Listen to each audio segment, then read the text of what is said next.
just enough to melt that cheese. You know, get everything in the sandwich a little bit warm. There we go. Get nice and crispy on the outside. You know, and sourdough bread crisp up really good. And like I said, if you have a panini press at home, this sandwich with sourdough bread would make it really, really crispy. You know, and I'm a baguette kind of person. I love baguettes. Sure. So baguettes is another thing that I would use for this kind of sandwich if you have a panini press. You know. So you mentioned the turkey. What's your favorite way to cook a turkey? In the oven. Okay, fair enough. Or so you're not deep frying? No. Well, you know what? I tell you, I've done deep fried turkeys before, and they're fantastic. Sure. You know, but when you got to cook 25 turkeys, well, yeah. All right, for 150 people, it gets a little difficult to deep fry. And another easy way, a lot of people don't realize, if you can butcher a turkey down before you cook it off, it cooks a lot quicker. You know, the old-fashioned ways of I remember my mom making the turkey, putting it in a bag. You know, trying different ways to cook it. Me, I like to add some vegetables in the pan, throw some vegetables, a little bit of butter, some seasoning. And you got to remember, turkey's got a lot of good seasoning on its own. So when all those juices come down, now if you're Italian, I guarantee you're putting a little bit of white wine on your turkey, which a lot do. I've cooked turkey with beer before. You know, a little interesting. It gives it a nice flavor, and depends on the beer. You just can't use cheap stuff. Sure.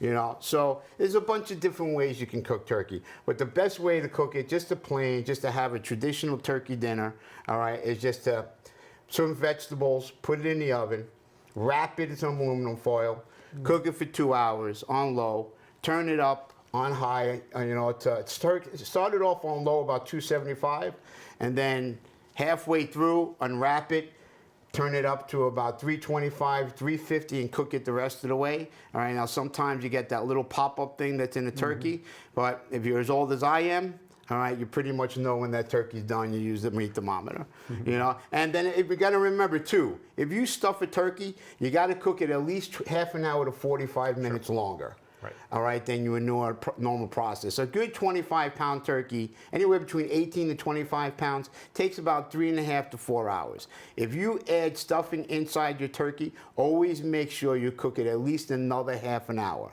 All right, because that turkey is going to suck up some of that blood that's in there, and you want to make sure that's all gone and be safe. You know, and then also too, even if you have one that's got the automatic pop-up when it says when the turkey's done, don't pay attention to that cooker. Still, if you stuff it, you stuff it, always make sure you cook it for at least another half an hour to 45 minutes, just to be safe, to make sure that turkey is nice and cooked at 165 or higher in the middle. You know, you want to definitely be safe, especially with, you know, the way they grow things now and things like that. So, and it's just to be safe. So you'll be free on Thanksgiving and the day before to help people with their turkey issues? Yes, you can call. I'll have no, I'm not setting up a phone line. Butterball has their hotline, right? That you can call. Yeah, you can. Yeah, you can. You can. Yeah, There's a lot of good recipes out there. You know, you go on YouTube. There's always somebody out there, different people making turkeys different ways and things like that. And so, and there's a wildlife website you can go to too. That people that go and cook, you know, kill their own turkeys and things like that. Theirs is a little tougher to work with. So, but there's there's ways of you can go out there and cook it. So our grilled cheese is done. All right, our cheese is nice and melted. You know, so we're gonna cut this open. Let some staff come in and try this.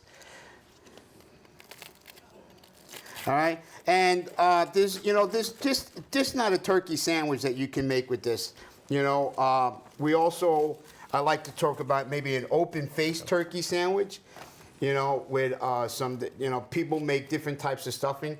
I like to make a sausage and cranberry stuffing. You know, sausage and cranberry stuffing. You know, with the turkey.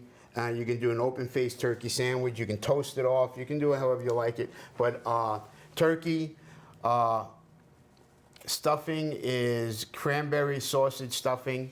And then we also take portobello mushrooms. I love portobello mushrooms, all right? And make a portobello mushroom gravy, all right? Pour the portobello mushroom gravy over your turkey and your stuffing, All right, and then for a side dish, you can make a nice roasted garlic, cheesy potato, you know, and whatever side dishes that you want to make with that. But that's something else that I like to do with my turkey. My daughter at home now. She's 11 and she's been getting into cooking. So this is something we're gonna probably, you know, wind up doing. So she likes to make grilled cheeses and stuff like that. She's got a press, so she can just throw everything in the press. So, so this is hopefully everybody will enjoy this. Oh, it looks amazing. Yeah. So this will be on our website. So you can probably pull this up on the website if you want the recipe. Yep, and we'll make sure it's on our social media, and we'll have a link here as well. So again, Christian Hoffman, I'm the host of Community Link. This is Community Missions monthly opportunity to talk a little bit about our programs and such. John here is our chef down in the community kitchen, and talk about some of the meals that you're putting down there. Well, we get blessed with a lot of donations, and so there's always something, you know, that I can come up with on a regular basis. We do ribs, we do chili.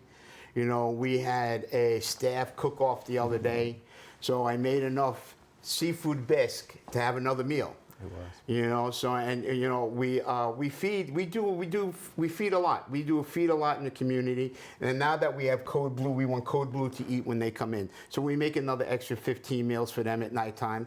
You know, and the residents too that stay in the building, they get hungry at nighttime. Right. You know, so we have some extra meals to make. But we make pork chops, we make chili, we make hot dogs, we make hamburgers. Whatever we get blessed with, if there's enough, we will cook it off. And sometimes, you know, we do get a lot of chicken. You know, but I'm always coming up with different ways. You know, the Bills bless us on every other week. When they have a home game, by Wednesday we get what the Bills don't use. So we get a lot of onions and tomatoes and things like that. So there's things that I can put together, you know.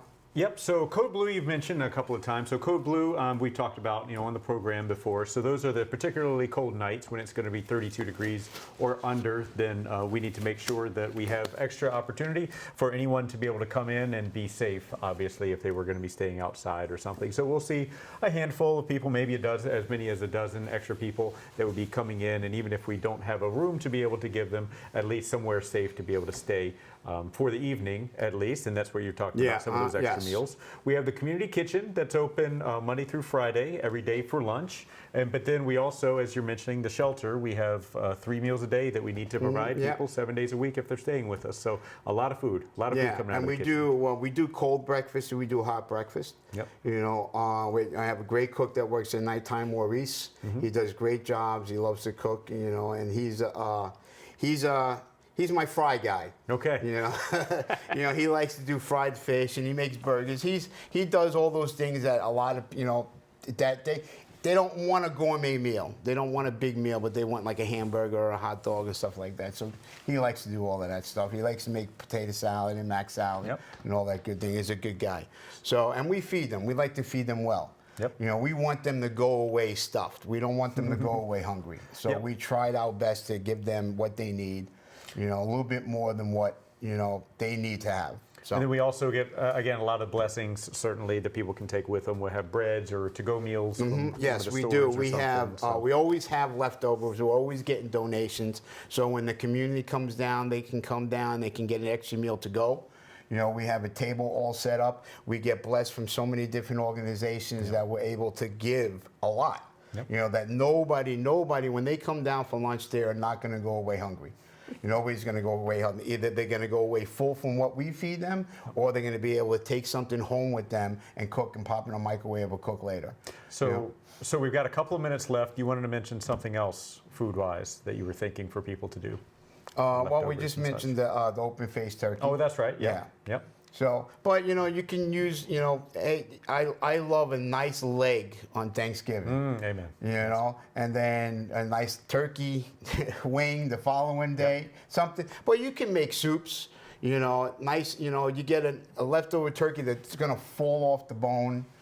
You know, and you know, but soup is good for the next day. You know, huh? No, so soup is good for the next day. You can do certain things. I love making cream soups, so making a nice cream turkey soup. Yep. You know, throw some celery in there, throw some potatoes in there. You know, and if you have mashed potatoes, you can use the mashed potatoes to thicken up your cream soup instead of using a flour and butter. All right, it's already in there. Okay. So you can use that. You know, use your leftover mashed potatoes to thicken up your soup, and it works fantastic. Interesting. It works That's a good tip. fantastic. Yeah, and I use if you want to go healthy, instead of using butter and to thicken stuff up, use instant potatoes. Okay. Instant potatoes will thicken things up. You know, a lot of the Jewish community, when they think, they use a lot of instant potatoes to thicken a lot of things Interesting. up. Yeah. All right. So. Very good. Well, thanks so much, John, for this. yeah, no and these problem. look absolutely delicious, and we'll get into here in just a second at least. Just want to mention a couple of other things that we have going on. Again, the Holiday Hope Drive is coming up, so any kind of turkeys or hams or kind of the fixins around the holidays, we would love donations like that. You can be dropped off to our main our main site, 1570 Buffalo Avenue, anytime between now and December 15th. We ask that you will consider sponsoring one of our Christmas families. We have about 160 families that are going to be asking for a little bit of help during the holidays, looking for presents and such. So we need some sponsors to go out shopping. We'll give you a wish list and a due date, and we'll just ask that you come back through and drop off those items so that we can get them to the families. We are also, we picked back up doing furniture pickups as well. So for right now, we're trying to keep it closer to Niagara Falls, maybe North Tonawanda, Wheatfield, etc. But if you have furniture that you would like to get picked up that's been around for a little while or for whatever issue, please give us a call, 285-3403, and we can help you to set up. Those are Wednesday pickups typically, so hopefully that might work for you. And then one last thing, around Christmas, we are doing a wreath and poinsettia sale for our youth division as a fundraiser. So we hope that you'll consider buying some of those for the Christmas decorating season, which is just around the corner. It's unbelievable to think that, that the holidays are here as quickly as they are. So I'm going to go ahead and dig in. Might as well. Oh, yeah. I'm going to take the first one, I think. The first one, to me, looks like the right one. You going to dig in here as well? No, I'm not going to. Oh, you're not going to no. partake? Maybe that's a concerning thing. No. I had some egg rolls earlier. So eat. There's plenty. There's plenty. There's plenty. There's plenty. That's a little different now. It's delicious. Yeah. Well, thank you very much.